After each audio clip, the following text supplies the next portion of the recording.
ភាគទី2នៅក្នុងខេត្តសៀមរាបបន្ទាប់ពីទស្សនាសារមន្ទីរជាតិអង្គរហើយពេលយើងក៏បានមកដល់តែអត់ដឹងក្នុងម៉ោងប៉ុន្មានទេយើងយប់ដែរមើលនៅក្នុងវីដេអូហ្នឹងទៅហើយតិចកាយចុងទៅដល់ដោយសារតែទេសភាពផ្លូវចូលសន្តាគារគេហ្នឹងសន្តាគារឈ្មោះថាសន្តាគារគោព្រៃហើយចូលទៅហ្នឹងមានដើមឈើមានអាងទៅហើយទឹកយើងអាចហែបានអញ្ចឹងណាហើយពេលទៅដល់នៅក្នុងហ្មងfirst impression ហ្នឹងគឺអូខេ not bad ពេលចូលទៅដល់ខាងសន្តាគារក៏ឲ្យជីវកម្មត្រៀងម្នាក់ម្កាជាងដែរប៉ុន្តែខ្ញុំភ្លេចរសជាតិហើយព្រោះអីកន្លះខែអត់ដឹងមិនដែរហើយក៏បានចូល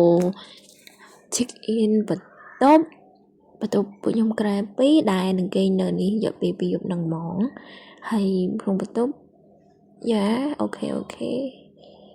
ធ្លាប់តែធ្វើការនៅអតែសូនៅពេលដែលបានមកស្នាក់នៅឬក៏ដេកនៅក្នុងអតែរឿងប្លែកហើយមិនចាំយូរទេដោយសារតា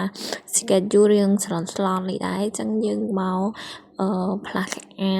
ដើម្បីទៅ pub street ចាំខ្លួនស្លន់បានប៉ុណ្ណឹងដែរចូលមកដល់ក្នុងឡានមានជាការជ្រោមជ្រែងគ្នាបាញ់ភ្លើងបាញ់អីឲ្យថតរូបយើងមកដល់ pub street ហើយទាំងអស់គ្នាហើយក៏មកទាន់ពេលល្មមតែគេកំពុងបាញ់កាំជ្រួយយើងមើលកាំជ្រួយនៅពេញមកចិត្តយើងមកមើលកាំជ្រួយនៅសៀមរាបបន្តមកដល់ល្មមគេកំពុងបាញ់ផុងផាំងកាំជ្រួយស្អាតទាំងអស់គ្នាគេបាញ់រីងយូរដែរពួកខ្ញុំនៅ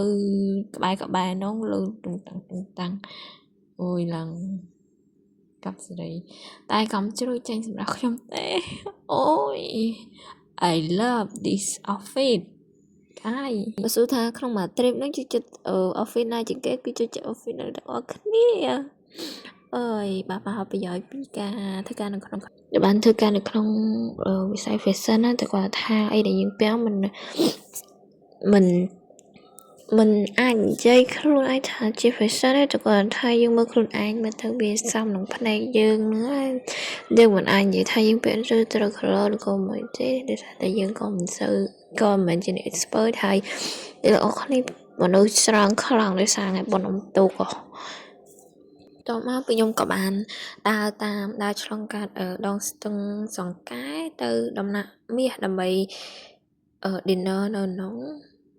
យើងញ៉ាំបាយញ៉ាំអីហើយញ៉ាំខ្មុំអាំងបន្ទាប់ពីញ៉ាំអីហើយក៏យើងដើរចេញពីកន្លែងដងមកដើម្បី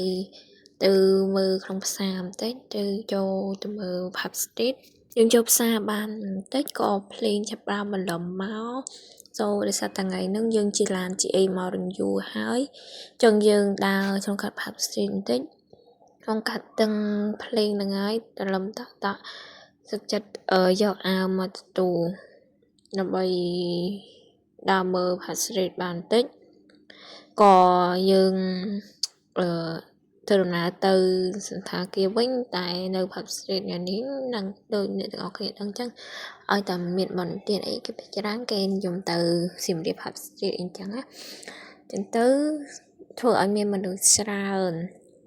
ចឹងបើខ្ញុំក៏ដើរទទួលអីមកតែវិញទៅចឹងវានៅក្នុងភាគនេះចប់ហើយចាំជួបគ្នានៅថ្ងៃទី2នៅក្នុងខេត្តសៀមរាប